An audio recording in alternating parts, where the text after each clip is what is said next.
खबर है, सीएम हेमंत सोरेन ने कहा, उत्तर पूर्व के राज्यों में फंसे श्रमिकों को चार्टर्ड प्लेन से झारखंड लाने की अनुमति दे केंद्र सरकार।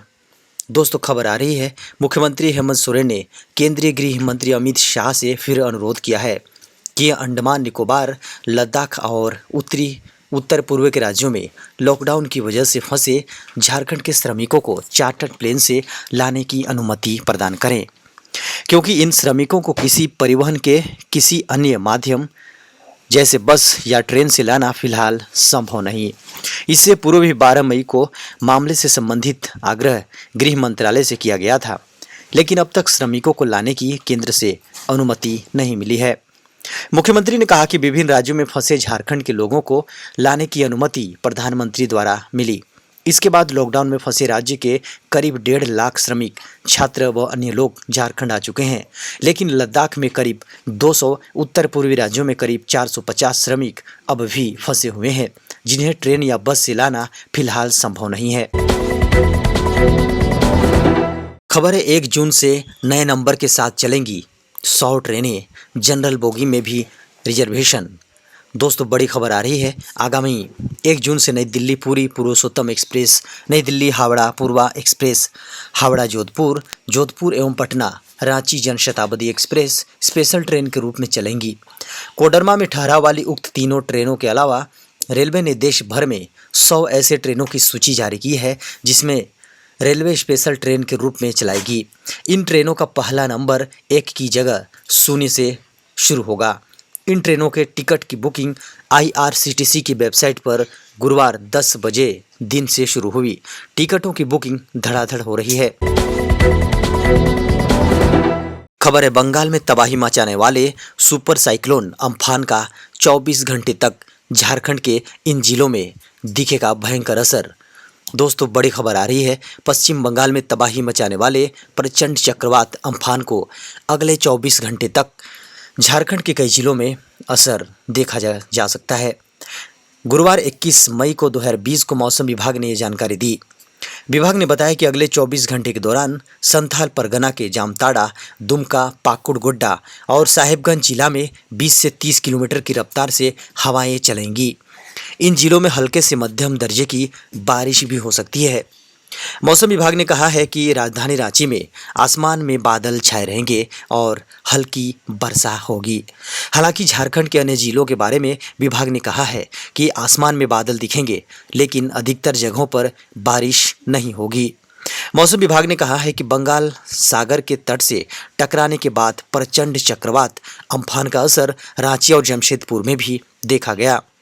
विभाग के मुताबिक जमशेदपुर में 46 किलोमीटर की रफ्तार से हवाएं चलीं, जबकि रांची में हवाओं की गति 30 किलोमीटर प्रति घंटे की रफ्तार थी। गुरुवार को भी हवा और बारिश का दौर जारी रहा। बुधवार को राजमहल, महेशपुर, मसानजोड़, जमशेदपुर, पाकुड़, मोहारो, कोनेर, पुटकी, चाईबासा, देवघर, गोड्डा, बोकारो और तेनुघाट में वर्षापात दर्ज किया गया। सबसे ज़्यादा 60 मिलीमीटर वर्षा राजमहल और महेशपुर में दर्ज की गई। खबर है, झारखंड में शराब की दुकानों पर अब नहीं होगी भीड़, स्विगी कर रही है होम डिलीवरी। दोस्तों, बड़ी खबर निकल कर आ रही है, झारखंड में 20 मई से शराब की खुदरा बिक्री के लिए दुकानों को खोल दिया गया है। राज्य भर में शराब की खुदरा बिक्री के लिए काउंटर सेल और टोकन सिस्टम लागू किया गया है। वहीं 9 शहरों में शराब की होम डिलीवरी की व्यवस्था भी की गई है। झारखंड में शराब की दुकानों पर कहीं भी भीड़ नहीं देखी गई, जैसा कि दिल्ली में देखा गया था।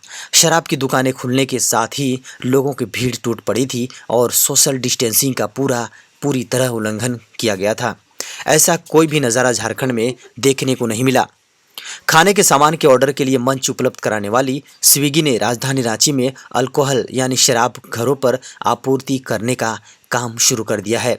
कंपनी दूसरे राज्यों में ऑनलाइन ऑर्डर पूरा करने और उसकी होम डिलीवरी के लिए संबंधित राज्य सरकारों से भी बातचीत कर रही है।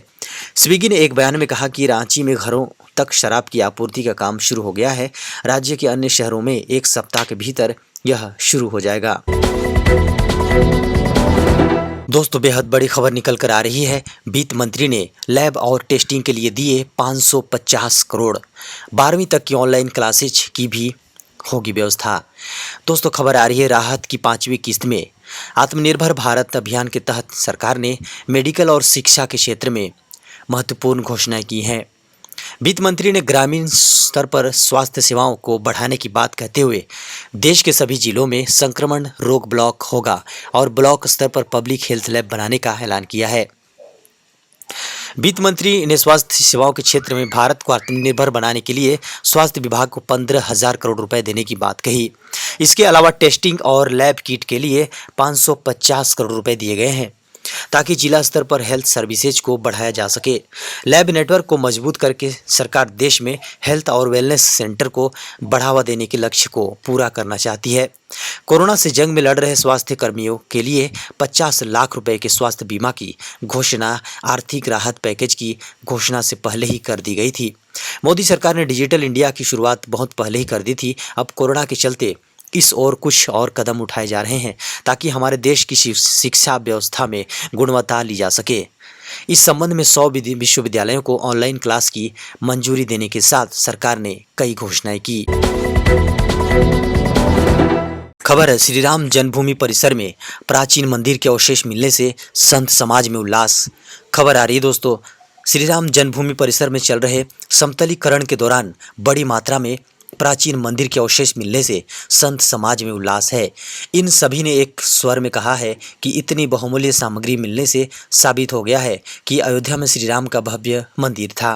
मंदिरों के इस शहर को उजाड़ा गया और देश की शीर्ष कोर्ट में सुनवाई के बाद साबित हो ही गया कि यहाँ मंदिर था। राम जन्मभूमि क्षेत्र में मूर्तियां मिलने के बाद अयोध्या के संतों की प्रतिक्रिया आने लगी।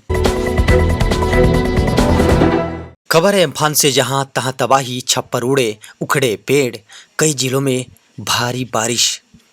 खबर आ रही है, उड़ीसा के चक्रवातीय तूफान अम्फान का असर झारखंड के भी सभी जिलों में देखा जा रहा है। बुधवार को कई जिलों में भारी बारिश और तेज हवा के कारण जनजीवन प्रभावित रहा। बारिश और तेज हवा का सबसे ज़्यादा असर जमशेदपुर समेत कोल्हान प्रमंडल के जिलों में देखा गया। यहाँ बरसात में पेड़ और खंभे गिरने से सुबह से देर रात तक बिजली नहीं रही। वहीं जगह जगह गड्ढों में पानी भर जाने से लोगों को आवागमन में दिक्कत हुई। उधर बरसात के कारण मालगाड़ियों समेत स्पेशल ट्रेनों को भी रद्द करना पड़ा। वहीं बरसात के कारण तापमान में भी गिरावट दर्ज की गई। जमशेदपुर में बरसात के कारण रांची से बहरागोड़ा जाने वाले NH-33 समेत शहर की सड़कों पर कई जगह जल जमाव की स्थिति बन गई है। रांची में मौसम विभाग के निदेशक ने बताया कि अम्फान से राज्य के अधिकांश जिलों में बादल छाए रहेंगे और हल्के से मध्यम दर्जे की बारिश होगी। उन्होंने बताया कि अम्फान फिलवक्त दक्षिण पश्चिमी बंगाल स्थित दीघा से 200 किलोमीटर दूर है।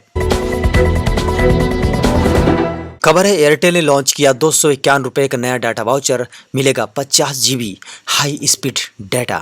दोस्तों खबर आ रही है, टेलीकॉम कंपनी एयरटेल ने अपने यूजर्स के लिए 251 रुपये का नया 4G डाटा वाउचर पेश किया है। यह voucher 50 GB high speed data के बेनिफिट के साथ आ रहा है।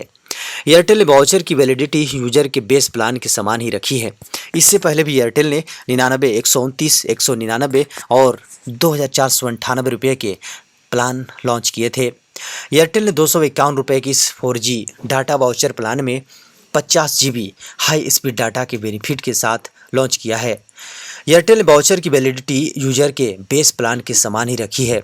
इसलिए अगर आपका बेस प्लान पूरे साल के लिए वैलिड है तो वाउचर भी पूरे साल चलेगा, जब तक आप उसके सभी बेनिफिट्स का इस्तेमाल नहीं कर लेते हैं। खबर है, रेल मंत्री पीयूष गोयल का ऐलान, 2-3 दिनों में स्टेशनों पर होगी ट्रेनों की बुकिंग, खोले जाएंगे कॉमिक्स सर्विस सेंटर। दोस्तों बड़ी खबर आ रही है, कोरोना संकट के बीच लॉकडाउन 4 में केंद्र सरकार की तरफ से मिल रही छूट को लेकर लगातार रेल मंत्रालय, उड्डयन मंत्रालय घोषणा कर रहे हैं। इस बीच रेल मंत्री पीयूष गोयल ने घोषणा करते हुए कहा कि आने वाले दिनों में और ट्रेनें चलाई जाएंगी। शुक्रवार से कॉमिक सर्विस सेंटर पर टिकट बुक हो सकेगी। जी हाँ, इसके अलावा 2 से 3 दिनों में स्टेशनों पर टिकट काउंटर खोल दिए जाएंगे। मीडिया रिपोर्ट के मुताबिक पीयूष गोयल ने जानकारी देते हुए कहा कि देश में लगभग 1.5 लाख कॉमन सर्विस सेंटर पर ट्रेन टिकटों की बुकिंग शुक्रवार से खोल दी जाएगी। इसके अलावा ऑनलाइन बुकिंग जारी है। ये सेंटर उन स्थानों पर होते हैं जहां कंप्यूटरों और इंटरनेट की उपलब्धता बहुत कम है या नहीं है। गोयल ने आगे जानकारी देते हुए कहा कि आने वाले 2-3 दिनों के अंदर देश के कुछ स्टेशनों पर टिकट बुकिंग किस सेवा को शुरू कर दिया जाएगा। वहीं दूसरी तरफ श्रमिक स्पेशल ट्रेनों के जरिए प्रवासी मजदूरों को उनके घर भेजा जा रहा है।